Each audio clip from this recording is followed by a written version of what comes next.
GDP প্রবৃদ্ধি কি?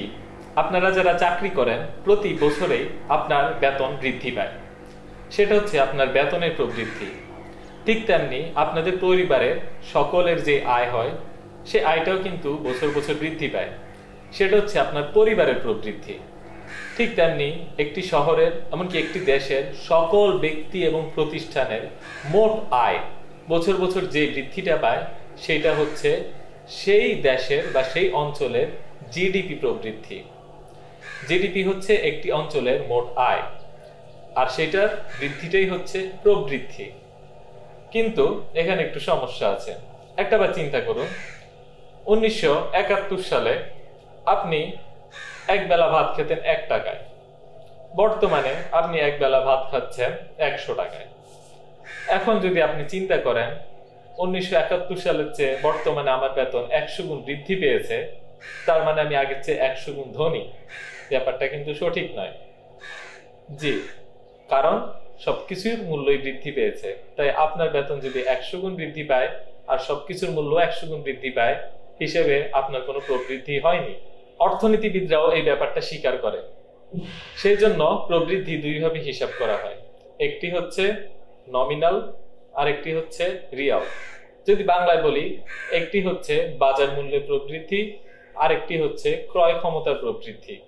বাজার মূল্যের প্রবৃদ্ধি হচ্ছে যেটা আমরা কাগজে কলমে দেখি। যেমন 1971 সালে আপনার বেতন ছিল মাসে 100 টাকা, বর্তমানে আপনার বেতন মাসে 10,000 টাকা, তার মানে আপনার আয় বৃদ্ধি পেয়েছে 100 গুণ, সেটা হচ্ছে নমিনাল।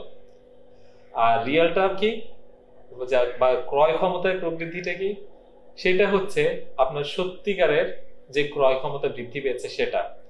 এটা এটা বের করার উপায় হচ্ছে মূল্যস্ফীতি বিয়োগ। ধরা যাক 1971 সাল থেকে আজকে 2021 সালের মধ্যে মোট মূল্যস্ফীতি হয়েছে 100 গুণ অথবা 10,000%। এখন আপনার আয় যদি 200 গুণ বা 20,000% বৃদ্ধি পায়, তাহলে 20,000 বিয়োগ 10,000, তাহলে থাকলো কত? 10,000। তার মানে আপনি সত্যি সত্যি 100 গুণ ধনী হয়েছেন। অনেক লম্বা ফ্রেম ধরলাম, এবার একটু অল্প সময় ধরে হিসাবটা করা যাক। ধরা যাক গত বছর আপনার আয় ছিল মাসে 1 লক্ষ টাকা, এই বছরে আপনার আয় হচ্ছে মাসে 1,10,000 টাকা। তার মানে আপনার আয় বৃদ্ধি পেয়েছে 10% বা 10,000 টাকা। কিন্তু দেখা গেল গত 1 বছরে অন্য সবকিছুর মূল্য বৃদ্ধি পেয়েছে 5%। অর্থাৎ গত বছর 1 লক্ষ টাকা যে পরিমাণ পণ্য বা সেবা কেনা যেত, বর্তমানে সেই পরিমাণ পণ্য বা সেবা কিনতে 1,05,000 টাকা খরচ হচ্ছে। তাহলে এই 5,000 বিয়োগ করতে হবে আপনার 10,000 থেকে। তার মানে আপনার সত্যিকারের ক্রয় ক্ষমতা বৃদ্ধি পেয়েছে 5,000 টাকা বা 5%।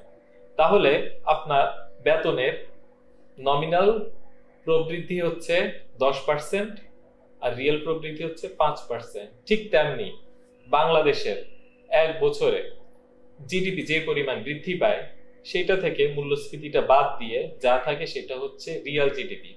মনে করি গত 1 বছরে বাংলাদেশের জিডিপি কাগজে কলমে বৃদ্ধি পেয়েছে 5%, কিন্তু একই সময়ে আমাদের ইনফ্লেশন বা মূল্যস্ফীতি ছিল 2%। তাহলে আমাদের নমিনাল জিডিপি হচ্ছে 5%, রিয়েল জিডিপি হচ্ছে 3%। তাহলে আজকে আপনারা বুঝলেন যে জিডিপি প্রবৃদ্ধি কি এবং রিয়েল জিডিপি প্রবৃদ্ধি এবং নমিনাল জিডিপি প্রবৃদ্ধির পার্থক্যটা কি। ভিডিওটি দেখার জন্য ধন্যবাদ। ভিডিওটি ভালো লাগলে শেয়ার করবেন এবং এই জাতীয় আরো ভিডিও পাওয়ার জন্য আমার চ্যানেলে সাবস্ক্রাইব করবেন। ধন্যবাদ।